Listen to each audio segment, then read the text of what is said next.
E se duas ideias totalmente opostas, quando a gente consegue sustentar elas ao mesmo tempo na mente, não fossem um sinal de confusão, mas sim a chave para um crescimento profundo? Parece um erro de programação, né? Uma falha na lógica. Mas a gente vai descobrir que é exatamente o contrário. Na verdade, é uma tecnologia. Olha só, uma frase como essa dá um nó na nossa mente lógica. O instinto é o quê?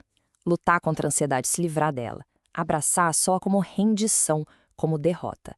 Só que é exatamente nesse aparente defeito da lógica que a gente encontra uma ferramenta poderosíssima.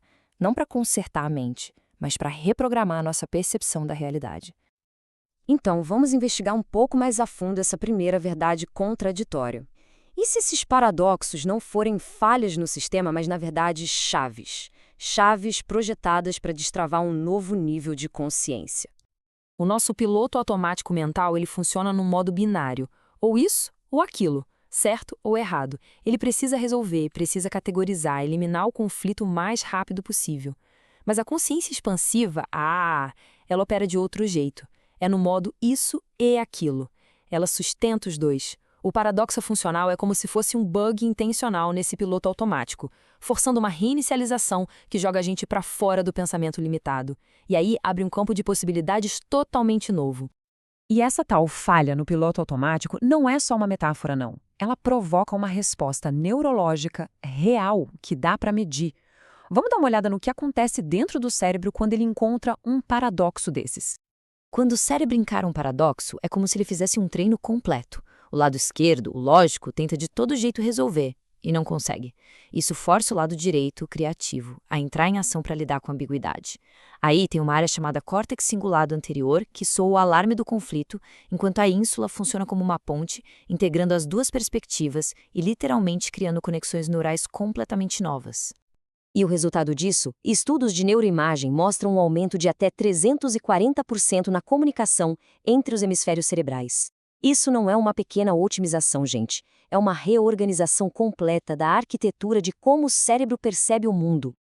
E isso não acontece por acaso, viu? Existe um método, um protocolo. Primeiro a gente identifica os opostos. Depois, aceita que ambos são necessários. Agora vem o passo mais contraintuitivo. Em vez de buscar um meio termo, a contradição é intensificada. A gente suspende a necessidade de uma resposta lógica para, finalmente, mergulhar na experiência pura de sustentar essa tensão. Ok, a gente já entendeu o mecanismo cerebral. Mas como é sentir isso na prática? Vamos agora para a experiência interior de viver entre esses opostos. Essa percepção que vem da história de Heinegger captura a essência da coisa. É o paradoxo do controle através da rendição. Não se trata de dominar uma habilidade, mas de se tornar tão natural com ela que a ação correta simplesmente flui. É uma mudança radical de fazer para ser.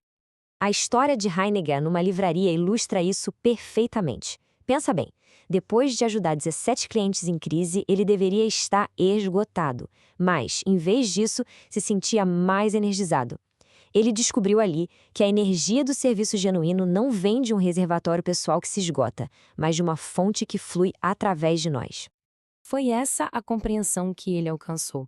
A fonte de energia se torna transpessoal, deixa de ser eu ajudando alguém e passa a ser a própria vida fluindo através de uma forma para encontrar outra. E aí o paradoxo se desfaz num nível de consciência mais elevado. Esse princípio foi testado de um jeito muito poderoso quando Heinegger encontrou uma mulher de luto pela perda do marido. O instinto seria o quê? Oferecer palavras de consolo, tentar consertar a dor dela. Mas ele fez algo diferente. Ele só esteve presente. A pergunta dela buscava uma conexão na dor, algo em comum. Uma resposta convencional seria sim ou não, certo? Mas a resposta dele foi completamente diferente. E aqui está o paradoxo em ação. A resposta dele transcende a simpatia comum. Ele não se iguala à dor dela de forma literal, mas oferece uma verdade muito mais profunda sobre a perda. Ele abre uma porta para uma compreensão inteiramente nova do que o luto significa. Ao sustentar o paradoxo, ao não tentar consertar nada, Heinegger criou o espaço onde essa percepção poderosa pôde emergir para a própria mulher.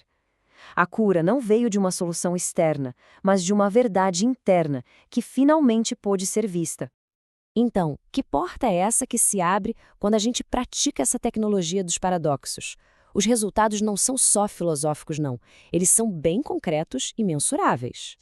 Os dados são muito claros. A prática de sustentar paradoxos pode levar a um aumento de 241% na criatividade, quase 200% na flexibilidade cognitiva e uma redução de 73% na ansiedade. Isso não é teoria, é transformação prática. E aqui está o ponto central de tudo isso. A mágica não está na resposta. Está na capacidade de viver confortavelmente dentro da pergunta. O campo fértil para a criatividade, para o insight, para a consciência expandida, ele é encontrado precisamente na tensão entre os opostos. E assim, fica a reflexão final. Qual é aquela verdade oposta que a vida está convidando a ser integrada, mas que ainda encontra resistência dentro da gente? A resposta para essa pergunta pode muito bem ser a chave para o próximo nível de crescimento.